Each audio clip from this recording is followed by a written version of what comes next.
Hey everybody, it's your neighborhood black girl with Jamayca. So today I'm talking about what are fibroids. Anyone with a uterus can have them, and sometimes they cause lots of complications, but sometimes they don't. Fibroids, which I call great balls of fire, are technically benign tumors that are in the uterus. They are also called uterine fibroids or uterine myoma. And so when you get fibroids removed, it's called a myomectomy because you're taking the myomas out. But yes, anyone with a uterus can have them, and they vary in the symptoms they can cause people. This variation is ridiculously wild. It can vary from what happened to me, where they almost killed me, to literally nothing. Not a symptom at all. And unfortunately, they have no clue why this happens. They really just don't know what causes fibroids. They have some sort of understanding that it can be genetic. Like if you have a history of fibroids, you are more likely to get them.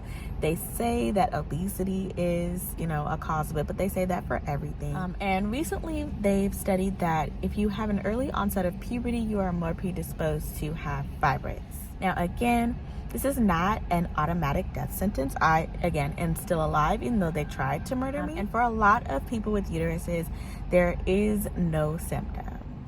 Or the complications actually come up when the person with the uterus wants to birth a child and the fibroids are in the way. Fibroids can grow during pregnancy, and they can cause some miscarriages because of their placement or what they are doing to the structure of your uterus.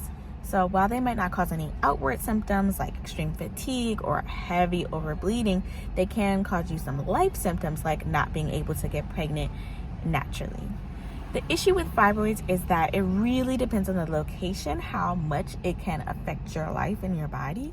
That is in a specific place in the uterus might not have any symptoms, and somebody that has a Cheerio-sized fibroids that's in a different place in the uterus can have all these symptoms that are really causing havoc on their life.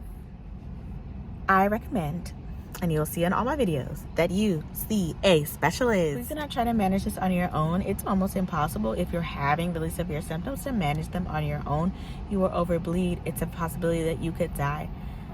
But removing the fibroids can relieve the symptoms. Now, the issue and why it's not curable is that the fibroids can grow back, and there's no telling how or where they're going back. You had them removed, you had a watermelon-sized fiber, you're like, I'm feeling great, and then, maybe in the next year, you start to have more fibroids, and it becomes kind of a waiting game where you're like, should I get them removed? It's only like a Cheerio. Do I want to have surgery for real? And I know a lot of women with small fibroids that are causing a lot of havoc, they kind of go back and forth about what they should do because having surgery is a big thing. You have to take off work. If you have kids, you have to figure out who's going to take care of the kids. If you have animals, you have to figure out who's going to take care of the animals. It's a lot of different logistics that goes into, trying to figure out if you're going to have surgery. I'll do another video on the surgical options that you have for fibroids and for endometriosis, but I've had two different types of fibroid surgeries, and they both worked, although my fibroids have returned. The first type of surgery I had was a hysteroscopy, and it's the least invasive of the surgeries that I personally know about. It's the least invasive because they don't have to open you up at all. I opted to have this surgery because I had a fibroid that was in a very specific place that was causing me a lot of trouble. So even though it was small, it was kind of a cherry-sized. It was causing me to overbleed, and the overbleeding was causing me not to be able to even do anything in my life. Check out my video about how my uterus almost killed me, and I'll talk a little bit about what happened and how I got it solved. But yes, that was a hysteroscopy procedure. They go in through your vagina and they take out the fibroids. It's actually pretty quick. The thing that hurt me the most was the bill, and I'm still paying it off. That's a different story for a different day. The other type of fibroid removal surgery that I had was called a robotic or laparoscopic myomectomy. You don't need to have a really large scar. Like I said, they're technically called a uterine myoma. So when you get them out, it's a myomectomy. And anytime you see the word, or the suffix ectomy, that means removal. So myo, fibroids, ectomy, removal. So it's a fibroid removal. That's what that word means. I always like to define things because I find that doctors are really not the best educators. They just be talking like you're supposed to know what they're talking about, and really you don't, because they're not talking like regular English. They're talking doctor English.